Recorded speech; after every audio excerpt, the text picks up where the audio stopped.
Sometimes you would see a player make an instantly great start to their professional career.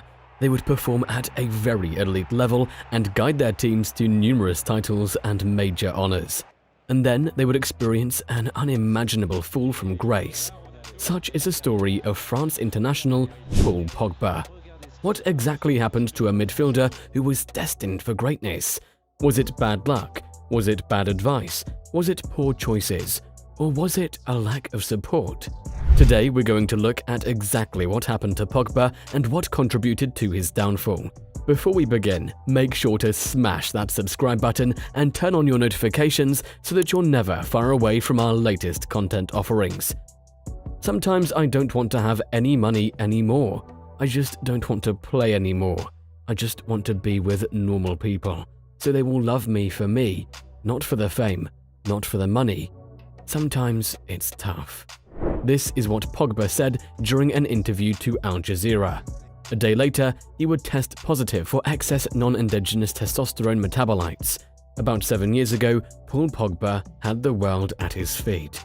He had just scored a world record return to Manchester United on the back of 4 Serie A titles, where he was the main man for Juventus. In the 2014 World Cup, he was named Young Player of the Tournament. He literally had the world at his feet. No one doubted that Pogba's arrival would revive Manchester United's fortunes.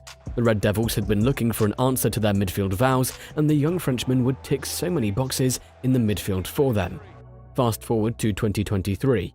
That moment seems such a blur, except for the 2018 World Cup, where he played a starring role for France as Les Bleus secured their second title. Today, Pogba faces a 4-year ban if his doping violation is upheld.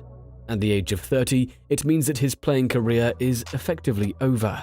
The last 2 years of his career have already been wiped away due to recurring knee injuries.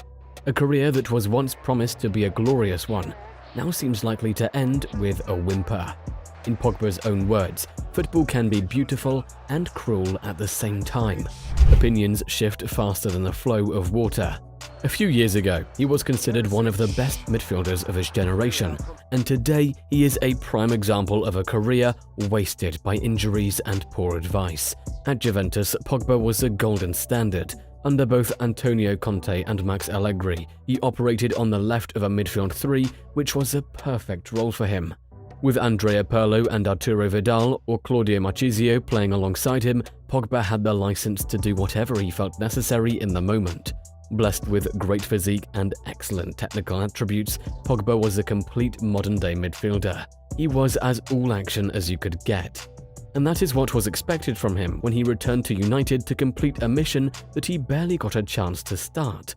Unfortunately, United were, and still are, a chaotic place for any player. Managers struggled to understand what made Pogba tick at Juventus, even though the rest of the world knew the answer to the question. English media would say that Pogba was far too gifted to be confined to a particular role. If you sat him deep, you wouldn't make full use of his creativity. If you played him in a more advanced role, he would struggle because he was never a true number 10. There was definitely this feeling that Pogba was meant to be a traditional box-to-box midfielder, which means that he was always going to struggle to find his place in systems that were continuously evolving.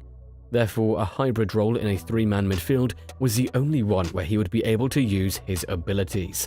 But then again, Didier Deschamps showed Manchester United how to get the best out of the mercurial talent. The French coach gave Pogba a role where he would sit deep alongside N'Golo Kante. Such a role would suppress his attacking instincts, but that was never a problem.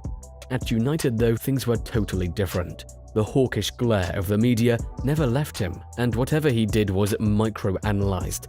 On top of that, he was a United player, a team that has become a meat grinder for talented players. And if that wasn't enough, he had to deal with a new issue. During the 2019-20 campaign, Pogba found out just how annoying injuries can be. Persistent ankle problems restricted his role in the team. In 2021, hamstring problems ensured that he never really got any rhythm going for him. Since the summer of 2019, we've seen Pogba start only 51 league games, which isn't the sort of number that inspires any confidence. Regardless of this, Juventus were convinced enough to bring him back to Turin once his deal at Old Trafford expired. Before that though, Pogba was allegedly kidnapped by masked men who demanded €13 million in protection money. Reportedly, Pogba tried to pay them off only for the transaction to be blocked.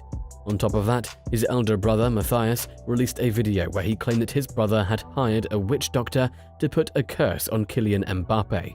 That was quite a far-fetched one, but the French midfielder did admit that he spoke with a marabout to help him with his injuries. Between all this, he suffered another knee injury, which delayed his second debut for the Bianconeri. Icing on the cake wouldn't be the right term here, but we're going to use it anyway. With just a few games into the new season, Pogba is facing serious doping allegations, and if they're proven to be true, his career is likely to be over due to a consequent ban. We hope for the player's sake that this isn't the case. The tale of Pogba is that of an immensely talented player who had a great start to his professional career, but for a myriad of reasons, failed to reach the heights his promise deserved. Hopefully, the allegations will go away, but even that seems unlikely to be enough when it comes to Pogba realizing his potential. And there is something extremely tragic about it.